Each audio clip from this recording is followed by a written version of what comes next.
Hello, everybody, and thank you very much for coming today. It's a pleasure to be here, chairing this event and contributing to the York Festival of Ideas. So I am Dr. Lisa Henderson from the Department of Psychology here at York. I carry out research into how we create kind of lasting memories, particularly for language over the lifespan, and the role that sleep plays in this memory-making process. So my interest in memory overlaps heavily with Veronica O'Keane's, who I'll introduce you to in a moment. But interestingly, we come from very different perspectives. So before I introduce you to Veronica and her fabulous new book, I have to say a few technical things of note. So firstly, if you're watching live, you can ask questions using the Q&A button on your screen. So please do, whether you've read Veronica's book or not, we'd love to hear your questions. This is available throughout the event, so questions can be posted at any time. Please type out your question and I'll read them out, as many as I can. We'll start off with roughly 20 minutes of discussion between Veronica and I before selecting questions from you. Should you have technical issues such as a loss of Wi-Fi, you can rejoin the event using the original link. Subtitles are available at this event, and to turn these on or off, use the CC Live transcript button at the bottom of your screen. And please also remember that today's event is being recorded, so you will be able to watch it again at your own leisure. So now, more importantly, I'd like you to introduce you to the wonderful Professor Veronica O'Keane. So Veronica is a professor of psychiatry and a practising consultant psychiatrist at Trinity College, Dublin. And Veronica is the author of this marvellous book, The Rag and Bone Shop, How We Make Memories and Memories Make Us. So Veronica, I found this book to be a beautiful demonstration of how your experiences as a psychiatrist, personal experiences from literature and observations in nature can kind of be woven together, come together to help us understand the underlying mechanisms of memory. It also represents for me a really great and important bridge between textbook style of theoretical models of memory and memory as it exists in the real world. I think there's often a gulf between these two elements. You've, I think, really demonstrated to me in this book that memories are at the core of our human experience. They're crucial for our everyday lives, something that's been made very clear by the fascinating case studies that you use throughout your book. And I came away with a clearer sense of what memory is good for. It's a system not just for looking back, but for looking forward and making predictions about the world. You start out by discovering how sensations and perceptions are crucially connected with our memories, how we rely on this perception of time and place and a delicate balance between emotion and arousal. So I think the first question that I have for you relates to your theoretical approach. I think there's a deviation between your book and classic cognitive psychology, if you like, such that you say you turn your back on intellectual explanations and theory, and instead you start out with experiences and link these experiences to evidence. And I think this is a really neat approach, particularly for getting messages across to a broader readership, but also for advancing our theoretical understanding and encouraging a more interdisciplinary approach. So can you comment on your thoughts on how research can benefit from a greater shift towards developing theory from real world examples and experiences, and how we might better achieve this in practice? Thank you very much, Lisa, and it's a pleasure to be here at the York Festival of Ideas. And yes, I think that psychology and psychiatry have an awful lot to learn from each other. Psychologists are far more theoretical than medics in terms of their training, but we do learn a lot of theory from psychology. And one of the difficulties I think that I had when I was learning psychology was differentiation between theories. Theories tend to build on other theories. So if you're coming in at the end point, understanding how things work, in a sense, and you're going back historically, theories seem to blend into each other more than being separate. And I think that theoretical approach is excellent in one way for understanding historically the development of brain knowledge, but I'm not so sure it's ideally suited to the world of medicine. In medicine, we're primarily pragmatists, and we're primarily trying to understand the pathology or dysfunction that might be presenting itself to us, particularly in psychiatry. And this is really informed by theory rather than led by theory. And clinical psychologists would be the same, obviously. Clinical psychologists, psychiatrists wouldn't differ hugely in terms of what they do, in terms of what they specialize, obviously they do. But then there's the psychology and neuroscience, which is very theoretical, and I've learned an awful lot from.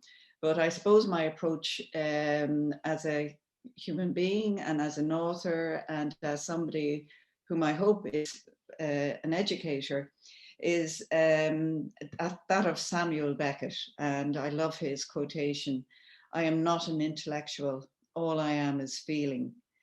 And I suppose that's where it all starts for me as a human being, is experience and what we're feeling in our bodies.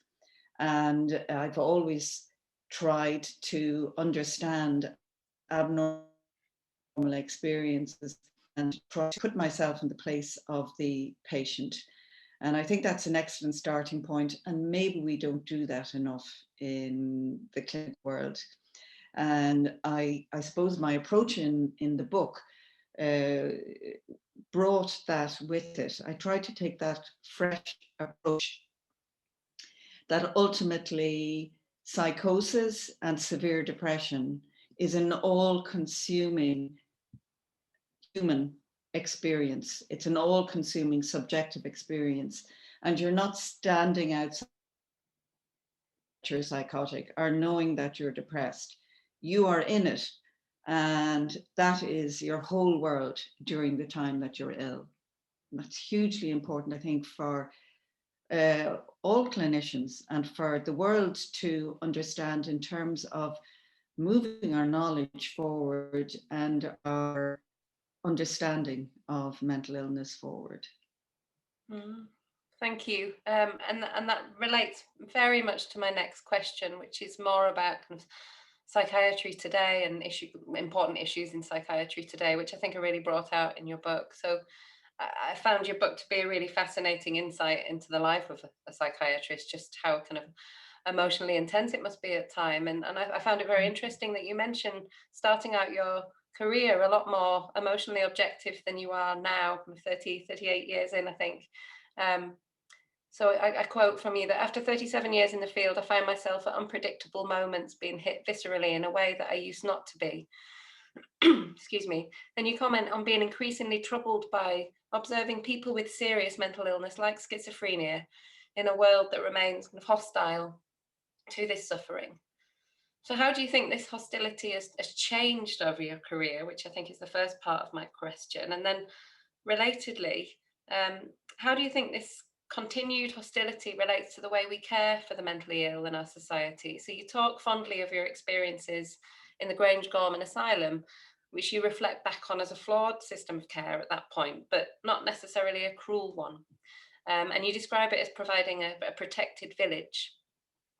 And I think this really contrasts starkly with today's community care approach, which often leads to imprisonment and further hostility, perhaps, towards those with severe mental illness. So, well, what are your thoughts on this? And what are the ways forward, do you think, to reducing this hostility and changing the way that we are kind of treating mental illness in our society? Yeah, thank you for that question. I think it's a question that we as a society have not grappled with at all. I was very surprised by my own personal experience of feeling more emotional about patients as I advanced in my career, because most people assume, as did I, that I wouldn't be able to, I would have hoping initially emotionally impact, and then later on I'd be more at ease with it and I'd be able to compartmentalize it. But I think early on in your medical career, your clinical career, you're absorbed with learning skills, and you're absorbed with trying to understand and be a competent clinician. And then later on, you develop a more broad-based view, and I think really a kinder view. And you see the repetition of particularly young people coming in with very severe mental illnesses, like psychoses, bipolar disorder. And you know when you're 20 years in that that is going to change their lives. And so there is a great tenderness and humility there, and fondness for the individual when you're anticipating how this is going to modify the rest of their lives. Now, this isn't always the case, I want to say, because people with mild psychosis, they can lead normal lives, obviously. People with moderate psychosis can, they can get along very well with supports, but people at the severe end of the psychotic spectrum will always require care, which moves me on to another aspect of your questions, which is where that care should be. Now, I think when we conceptualize psychosis, what we need to do is we need to think about how we look on the world. We all learn about the world, and we all form our brains through sensation that is formed into memories. So essentially our brains are knitted together by our experience from the outer worlds. And this is a very material thing. It's a substance of neuronal matter. And it's not something that we voluntarily do. In the same way our heart beats, our brain will form memories from sensation. And that is just inevitability of neural function in the brain, that we will knit sensation, that whatever energy comes from sensation, be it chemical energy, light energy, sound energy, and that will be transferred into neural patterns, and they are essentially memory. That is how our brain is made, how we filter the world, and how we predict the future. Now, if you have a brain way, your memory pattern and your way of filtering the world will be incoherent and distorted. And so these individuals who have severe psychosis are living in a world that's absolutely random means of understanding what's about them. They won't share the common reality that we all share, to a greater or lesser extent. Obviously, we're all individuals. So they need a specialist world that will contain them from the excesses, and help them to extend the normality, so that the abnormalities that they're so what we're really doing is we're trying to help them into the common shared world of reality. And the asylum system has gone, there hasn't been any place for people with severe and enduring psychosis. And this relates, I think, to an almost philosophical belief that there is no such thing as mental illness, that there's always a reason for it, that if we pursue our own biography, if we pursue our own developmental world, and therefore find some kink, some problem with that, and we can rectify it, smooth it out, and move towards normality. But this is not the case. And some people, despite treatment, will remain in a very abnormal world. And we either have acute inpatient care, really, or long-term hostile care. And hostile care, we push people towards autonomy all the time. That's good, not everybody can achieve it. And I think, like we have for people who have addictive disorders, eating disorders, and almost every other disorder, we need step-down facilities. We need a place where people who are felled with psychosis at the age of 18, 19, 20 can go to, can learn about the world in a gentle environment. But instead of that, what happens is their families can't cope. They eventually land up homeless, and they eventually land up in prison systems sometimes, unfortunately. It doesn't matter what country you go to in the world, how wealthy it is.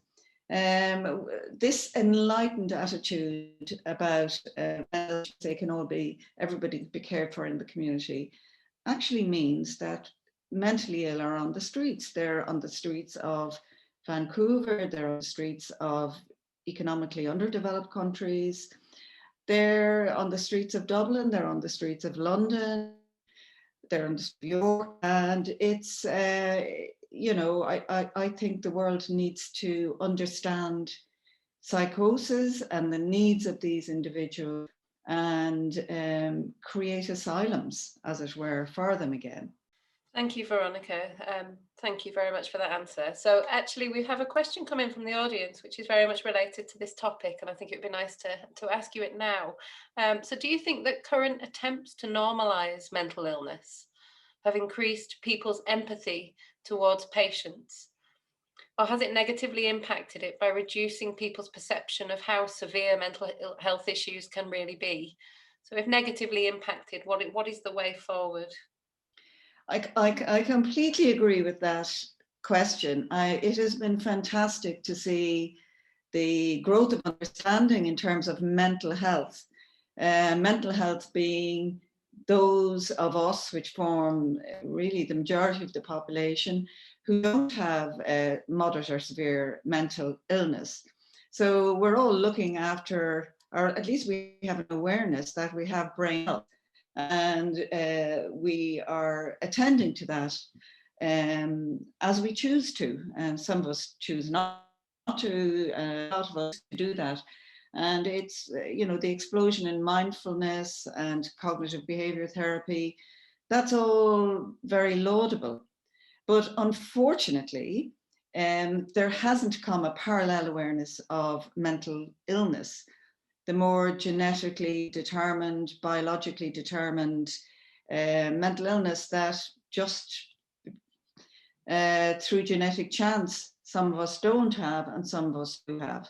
So I do think that the increased awareness in mental health has probably, again, fit into the idea that all mental illness has a cause, and that if you body, your diet, your sleep, and you increase your awareness of your own emotional and cognitive processes, that you won't have a mental illness. And that's simply not true. It's like heart health, it's like gut health, and we're going to have kidney health, bone health.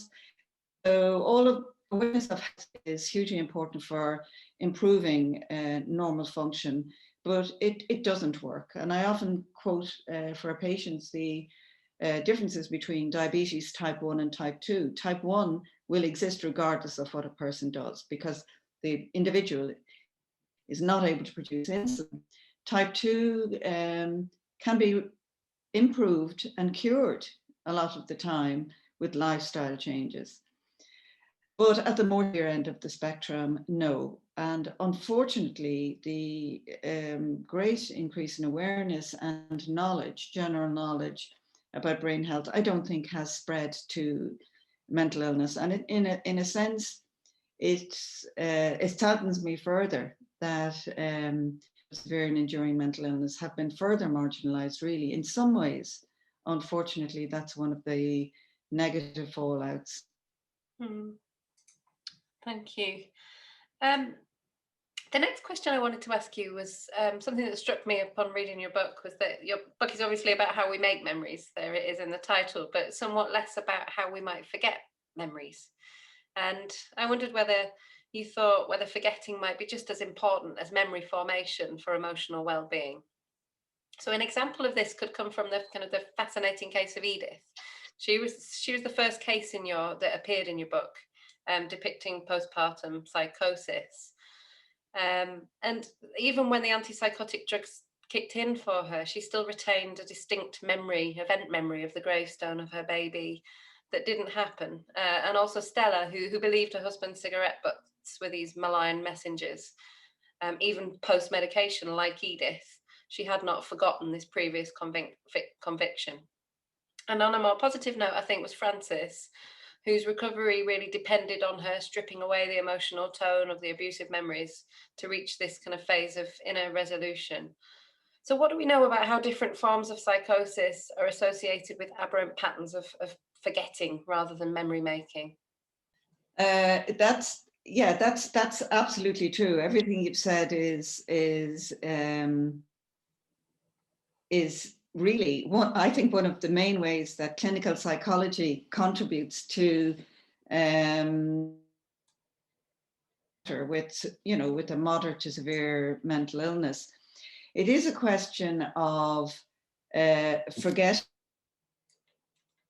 Sometimes when people read books like mine, they think, oh, she's a reductionist biologist, sensation comes in, it's woven into memory, and, that's it.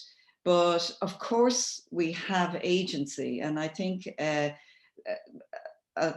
one of the primary ways that we exercise agency in terms of our brain health is by selectively forgetting certain things, choosing to do that, and then selectively emphasizing other things. And of course, in a sense, that's what we're doing when we mature, and when we differentiate between positive and negative things, and we encourage ourselves to focus on positive things, to focus on the positive aspects of ourselves and the world, and not to give equal weight, perhaps. So, we learn to filter the world in a way that makes us happy if we're healthy. So forgetting is, as you said, equally important to memory. And just to go back to severe and enduring mental illness, people who are psychotic and who are hearing voices that really aren't there in shared reality, but their brain are firing, creating sound that's similar to the way you and I are having this conversation. And that will, because of the matter of the brain, make just as real a memory. The neurons will connect up, the dendrites will grow in response to that sensory energy. And so those memories, as Edith said to me, those memories that she had of her psychotic experiences, the events may not have happened in a world of common shared reality, but as she said to me, the memories are real.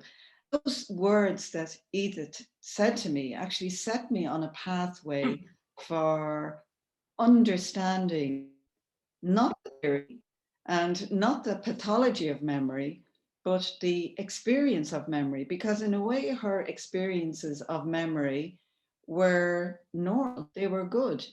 It was her psychotic experiences that were pathological, but she remembered it. Just moving on from that to the second part of your question and forgetting, Edith eventually learned to forget about memories. In the same way, I think that we encourage people to forget or put to one side traumatic experiences.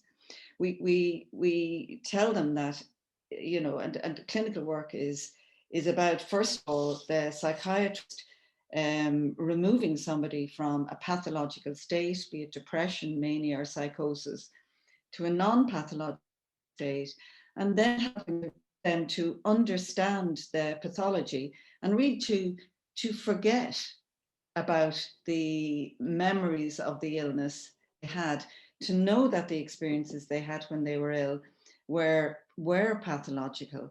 Mm-hmm. And then we come on to Frances, who had a very, very, very gloomy, toxic childhood of emotional neglect, sexual abuse, and really just being ignored completely. Leaving home, by the world as if she was an adult, and eventually finding refuge in an old asylum where she basically lived for a lot of her childhood. And she did develop a psychotic illness as well to make matters.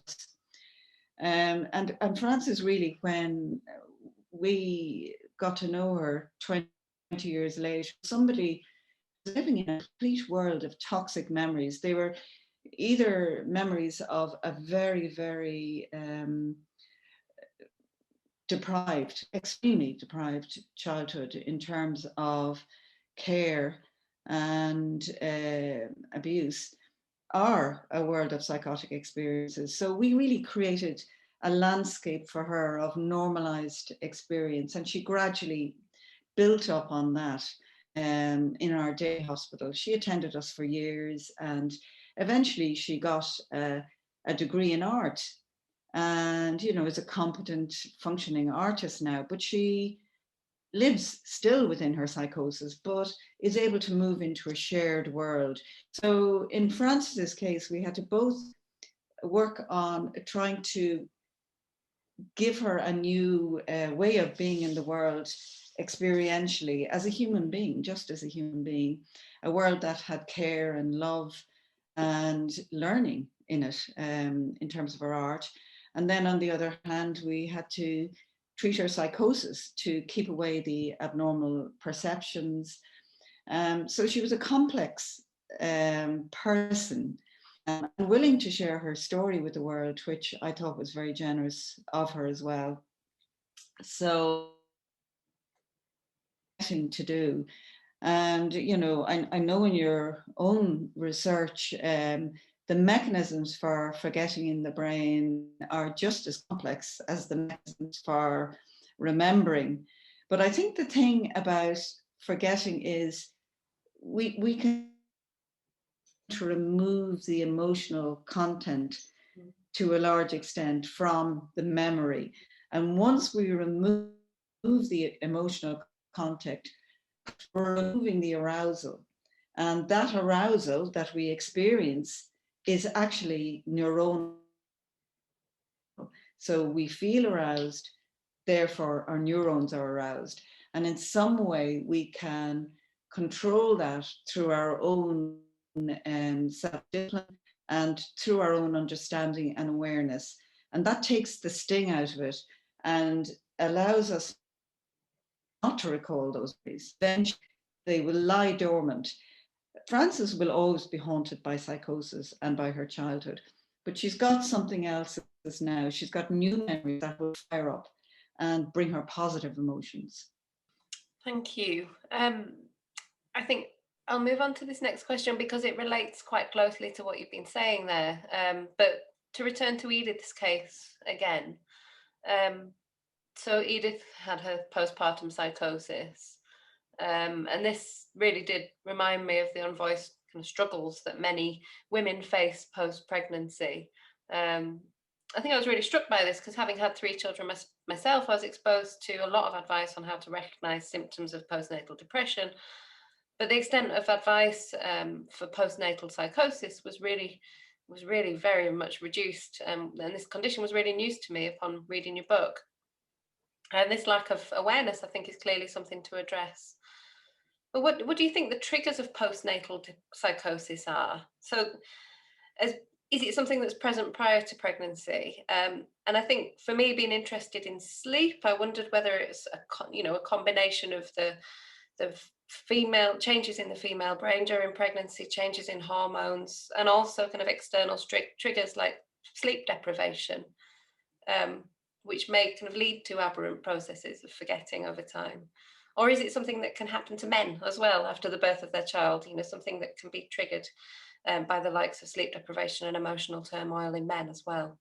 So what do we know about what the triggers, what the risk factors for postnatal psychosis are? I'm glad you've drawn attention to that, Lisa, because I had my babies a long time before you did, but I was shocked by the fact that there was no mention of it. It's almost, again, the same stigma we talked about earlier. I think pervades the world of obstetrics. You know, we're very focused on mental disruption, but not on mental illness. Basically, postpartum psychosis is a sleeping disorder waiting to erupt genetically once the conditions are ripe. That never happens in men, so men will never get it. But women, percentage, it's a rare disorder. It's about 1 in 200 live births, but that's nothing. That's common enough for there to be education on it, and so it's related to the bipolar gene. So women with bipolar disorder are at a very high risk, 1 in 2, in fact, of developing postpartum psychosis. So if women have bipolar disorder, it's more than likely their psychiatrists will tell them about it.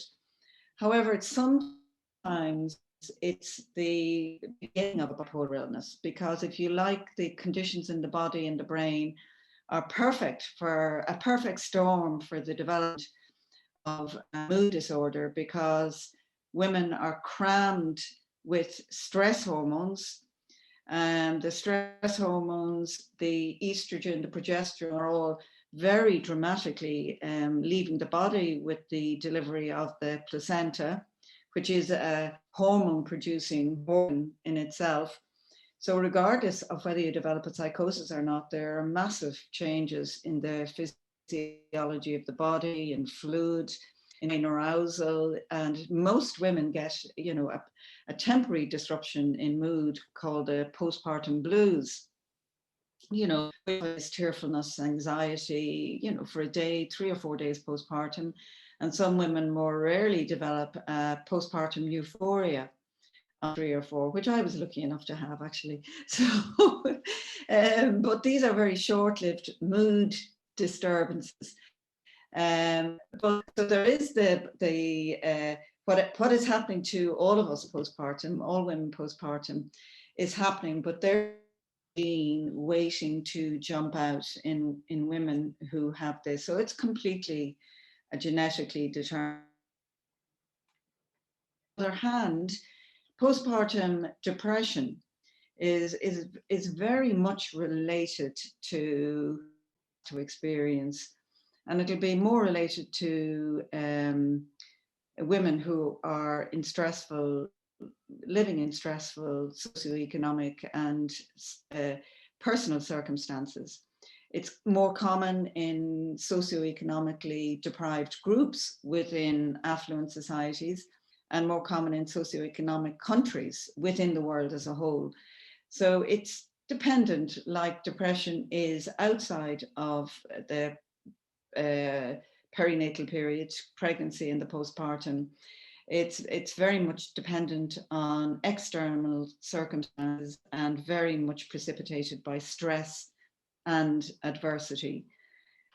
Sleep deprivation is huge, and even in good circumstances, people tend not to be able to manage their emotions. And as you've said, we're cognitively impaired when we're sleep deprived. And also sleep in the transfer of memories from where we make them in the hippocampus.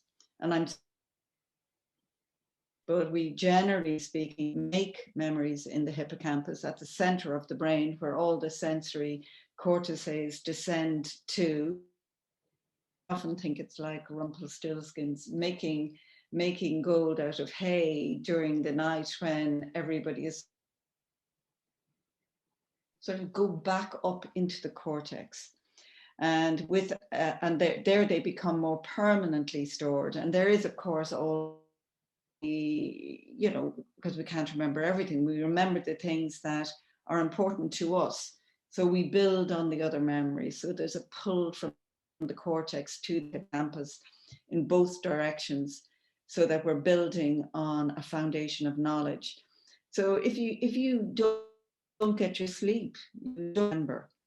So there is the the way sleep solidifies memory, and also correct for arousal to make new memories. So I think the postpartum depression is entirely that you said. Thank you, Veronica. It's fascinating stuff. I think a question's come in from the audience actually, which is I'll weave this in now as well. So, how can a better understanding of how memories are made really help us to support people with these conditions? So how does this kind of better understanding and our understanding of how intrusive thoughts are made, for example, lead to informing therapy? Have you got examples kind of in your own practice whereby your kind of increased understanding has led to improvements in the way you intervene? Absolutely. I mean, I think a good parallel example is autism and ASD, Asperger's spectrum disorder. I was in my local supermarket a few weeks ago, and my phone went off, and a shop assistant came running up to me and said, "Oh, put your phone off, don't talk on your phone, because this is autism evening, and we don't want any excessive noise." And then I realized how quiet the shop was. So there you see a situation where understanding of sense overload with autism has pervaded the retail culture, and even at that level, to that sympathy raises awareness in itself. Of course, I was delighted to turn my phone off, needless to say, but I think that's in autism over the last decade or so, and now most of us have an understanding, and there's so rather than looking at somebody or treating somebody as if they're strange, what we're doing is we're saying, oh, they're atypicals, they're enriching our society. So I would say with psychosis, and understanding that these individuals have sensory problems as well, they're hearing things that aren't there. So that if you're talking to them, they may not hear you, they may hear the voice, and they may respond in a slightly strange way to you. I think it's very important maybe to stay silent for them. Very, very simple language, reassuring language. One is speaking to somebody who may be hallucinating very slowly, very clearly. And that is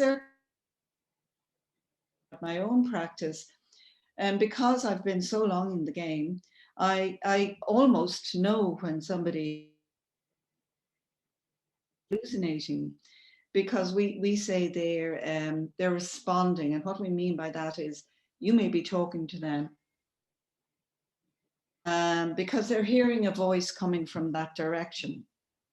So they're responding to auditory hallucination is occurring to an individual will help you understand that they are experiencing an auditory hallucination in psychotic illnesses. So you can say to them, well, maybe would you feel comfortable sharing your conversation with us? And most times they'll say no. But I think just telling them that that something is going on, they automatically, there's a little way into the world that they are inhabiting. That's very important to establish that sort of rapport, that therapeutic relationship. And again, the most common form of psychosis is paranoid psychosis. So you can say to somebody, well, do you feel threatened by the nursing staff here? We're here to help you think the poison. So you get to understand the common things that people with psychosis experience, and establish a therapeutic relationship and reassure them that strange persecutory happening to them. And I'd love to see this being generated in society in the way it is for autism. And first of all, people with psychosis wouldn't have to experience the stigma that they experience in their everyday lives. Understand that we're healthy in that way as well. Mm-hmm. Yeah, thank you. Brilliant. I mean, and I think, and just following up on that, you mentioned in your book about how there's been talk of how useful labels are for serious mental illness like schizophrenia, and whether if we remove the label, as there has been talk about in autism, and we normalize it, then we reduce the stigma. But I think, like you say, and autism is such a great example of where kind of that increase in awareness and increase in education about what's underlying this disorder has led to, you know, a gradual decrease in the stigma surrounding autism. And so, as you say, kind of that understanding of schizophrenia and serious psychosis is really crucial, I think, to increasing awareness and decreasing the stigma. Thank you. Just check. Yeah. Okay, so the next question from the audience is about aging, and that's kind of related to the next question that I had as well. So I'll start with mine, and then I'll move on to the audience question. So I think obviously a theme that ran throughout your book was the importance of taking a lifespan approach, which I was very fond of, obviously, as a developmental psychologist. But it's clear that understanding how the structure and function of the brain changes over the lifespan is absolutely essential to understanding the puzzle of the brain and how it creates memories. And a problem there, I think, is that a lot of research on memory comes from studies of young adults. That's a separate issue, really. But I think one really key kind of interesting developmental question that you could touch on in your book is why we experience infantile amnesia. And you attribute it to the lack of a sense of self, and emphasize the importance of putting together a narrative, putting together experiences to create a narrative through this sense of self, and using an inner speech, for example, to allow the individual to predict and narrate their world. And perhaps this is a slightly wacky question, but one thing that came to my mind is that if infantile amnesia occurs because of a lack of sense of self, and a disrupted sense of self is key to psychosis, then perhaps, is it not surprising that infants and also children who are continuing to develop their sense of self don't more regularly experience episodes of psychosis and emotional turmoil? Is this due to how the emotional brain is functioning, or not yet fully functioning early in development? So, for example, does the immature hippocampus protect the infant from a lack of a sense of self? And what are your thoughts there? Yeah, I suppose my thoughts are we grow a brain. So when we're born into the world, we are a blank slate, and that's a relatively new concept, because up to 1,000 years ago, really, we believed that God and gods implanted priori knowledge. But of course, now we know that we grow a brain, and I think it's a very reassuring thing that we develop over our lives, essentially inherited all our knowledge. Well, or if it was God-given or divinely, and would never develop. And in a sense, the development of the brain really, and I think, has led to a sense of empowerment of human beings to the Enlightenment. Say that the Enlightenment wouldn't have happened without a knowledge of the human brain, and of sensation feeds into our brains to form a brain. So it's hugely fundamental to human culture and to human development, evolution, humanism, and our understanding of other people, the understanding that we have of. Just to get back to the infant, the infant will grow the brain from the world around us. And as we grow a brain, of course, the front of our brain grows, and the front of our brain integrates everything. And without a developed prefrontal lobe, we can't really narrate the world. It mirrors everything and puts everything together and makes it all coherent. So we may have sensation coming in relation to time, place, and time cells and place cells in the hippocampus, but then the prefrontal cortex, how we develop our sense of self. And the infant doesn't have that yet. And as the infant develops that, it will develop a sense of self. So the infant is really the infant brain is a mad little beehive of activity, over-connected. And that's, of course, why we have to contain their little sensory overload very easily. So we try and contain them so that the way they organize sensory information, they'll organize patterns thinking. And then once that sensation has some sort of footing, the sensory cortex is developing. And then later in childhood, of course, the prefrontal lobe develops, and with that, their sense of self. And you're absolutely right to say that psychosis does develop during that period of a person's life when they are developing their sense of self. Psychosis, we think now, probably starts in childhood, but really comes to the fore during adolescence and early adulthood, when we're all developing sense of self. So this psychosis is, we think, probably really a late developmental disorder.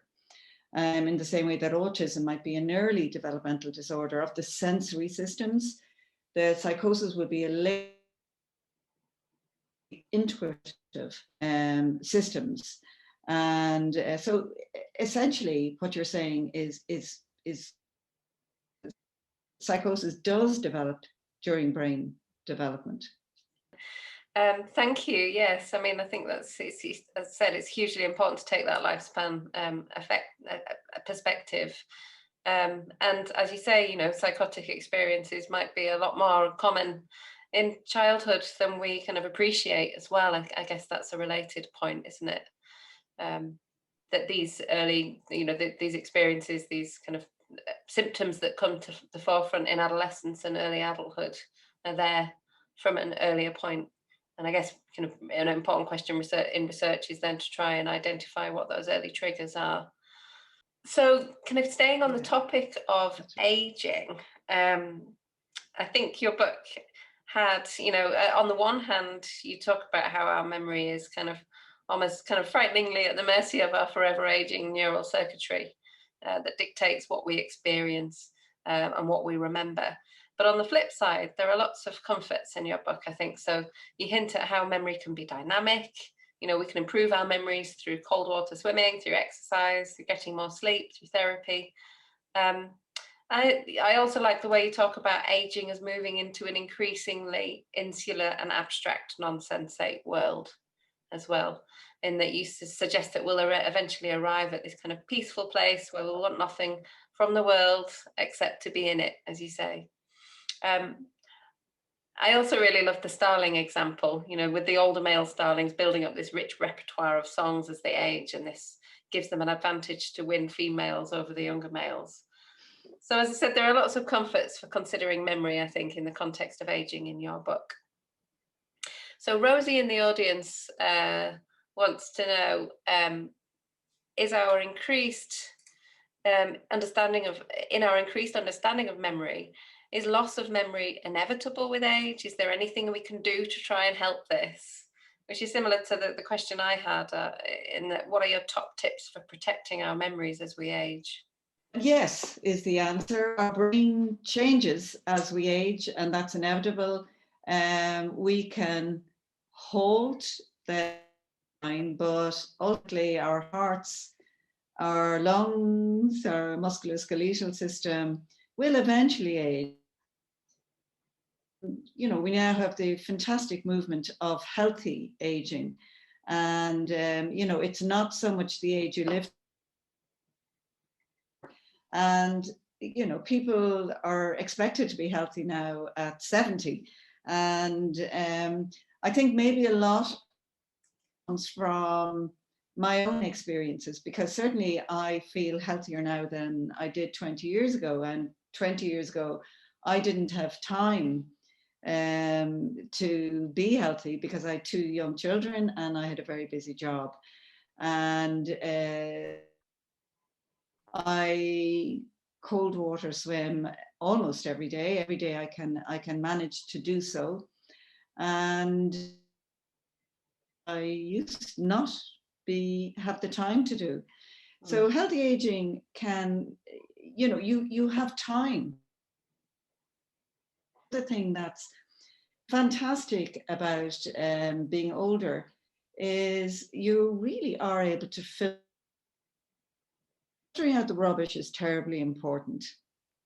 You know, a lot of what we encounter in life and a lot of what preoccupies us when we're younger is insecurities, and you leave those behind somehow as you age. Well, that is if you're driven to be happy, and that is an ambition of yours. And you know, so there's a great freedom in losing your sense of vanity and competitive drive, I suppose, and also your abstract thinking. I have to think of as the cortical network, the prefrontal cortex. We become more pruned. You know, we're better at filtering out the rubbish and holding. Use our abstract brains more. We take shortcuts. Whereas when you're young, you might be very much caught up. Once you're at a certain level of understanding, you don't have to go through all the pathways again. So you hear something steps ahead in terms of cognitive processing. So you don't need your memory as much because you've laid down the foundation. You're skipping those stages and you're going into a higher level of understanding immediately. So there is, and we call this, I think, sometimes we call it mistakenly intuitive knowledge, but it's not intuitive. It's something that we've learned and that has become an unconscious process for us. And, you know, so I find my brain is utterly different now than it used to be. The concepts are automatic. And then I think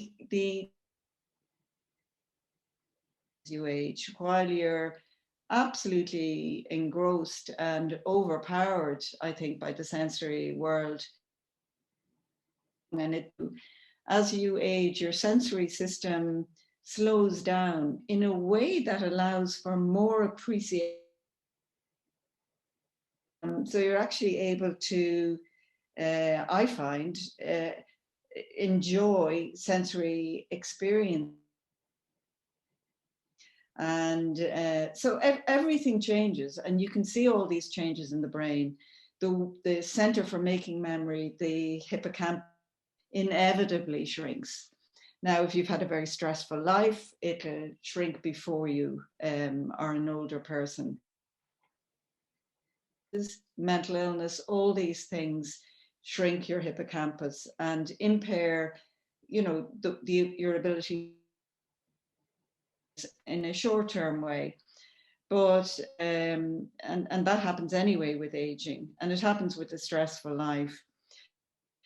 So my advice to younger people would be stop and smell the roses, sleep, allow your hippocampus to recover, allow those memories to go up to your cortex to form a conceptual framework that will make memory formation easier, allow shortcuts to form.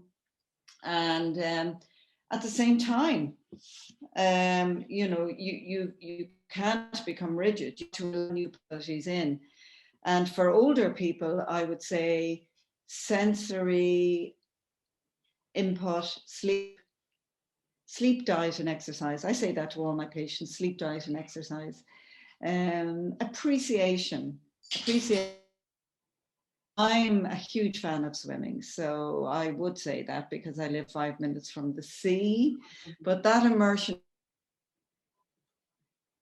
does jolt the neurons every day, and I find it a fantastic way of cognitive energy. Wonderful stuff. Well, thank you. I think that was a perfect note to finish on. And that brings us to a close. And thank you so much, Veronica, for your incredible insights into this important topic, and for writing this brilliant book. I'd thoroughly urge anybody that's in the audience that hasn't read it yet to go and get a copy. And thank you to the audience for your excellent questions as well.